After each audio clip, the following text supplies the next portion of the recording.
ज्याच्याजवळ सुंदर विचार असतात तो कधीही एकटा नसतो। नाती कितीही वाईट असू दे ती कधीही तोडू नका, कारण पाणी कितीही घाण असलं तरी ते तहान नाही तर आग तरी विझवू शकते। कुणा वाचून कुणाचे काही चढत नाही हे जरी खरे असले तरी कोण कधी उपयोगी पडेल हे सांगता येत नाही। सगळी परिस्थिती नीट समजून घेतल्याशिवाय कुणाबद्दलही वाईट मत करून घेऊ नका। दुसऱ्याचं मत आपल्याला मान्य नाही याचा अर्थ आपण बरोबर आहोत असा होत नाही।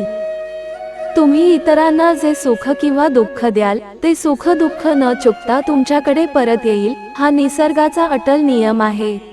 कर्म जेव्हा वसुलीवर येते त्यावेळी कुणाचाही वशिला चालत नाही, त्यामुळे आपल्या कर्माशी आणि कार्याशी प्रामाणिक राहून आयुष्याची वाटचाल करा। आळसाला तुम्ही आजचा दिवस बहाल केलात की तुमचा उद्याचा दिवस त्याने चोरलाच म्हणून समजा। सांभाळून चला, कारण कौतुकाच्या पुलाखाली मतलबाची नदी वाहत असते।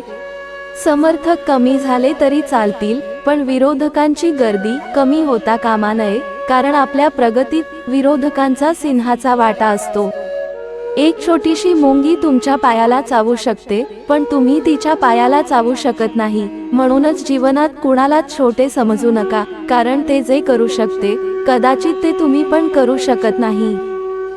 आपले अंतःकरण जोपर्यंत शुद्ध आहे तोपर्यंत कशाचीही भीती बाळगण्याची जरुरी नाही। शक्यतो कुणाचेही उपकार घेऊ नका, आणि जर का घेतले तर त्या व्यक्तीलाही तशीच मदत करा।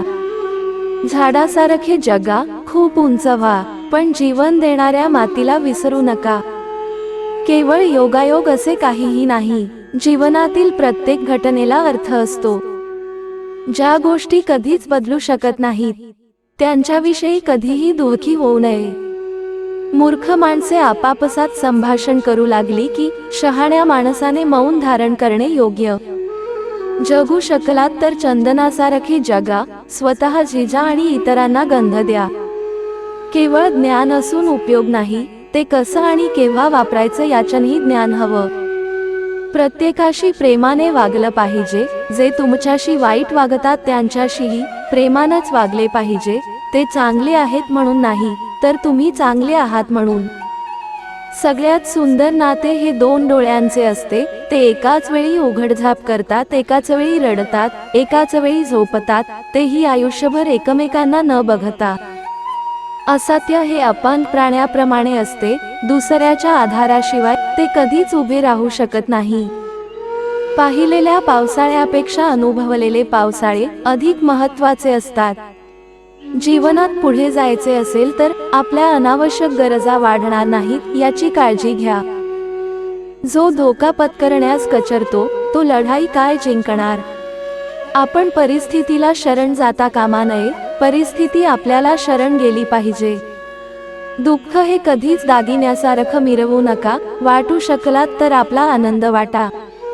तुम्हाला ज्या विषयाची माहिती आहे त्याविषयी कमी बोला, आणि ज्या विषयाची माहिती नाही त्याविषयी मौन पाळा। कधी कधी देव तुमची परिस्थिती बदलत नाही, कारण त्याला तुमची मनस्थिती बदलायची असते। दगडाने डोकेही फुटतात, पण त्याच दगडाची जर मूर्ती बनवली तर लोक त्यावर डोकं टेकवतात। ज्याने पावलोपावली आयुष्यात दुःख भोगलंय तोच नेहमी इतरांना हसवू शकतो, कारण हसण्याची किंमत त्याच्याइतकी कोणालाच ठाऊक नसते। फुलपाखरू फक्त 14 दिवस जगतं, परंतु ते प्रत्येक दिवस आनंदाने जगून कित्येक हृदय जिंकत। आयुष्यातील प्रत्येक क्षण हा अमूल्य आहे, तो आनंदाने जगा आणि प्रत्येक हृदय जिंकत रहा। जय श्री स्वामी समर्थ।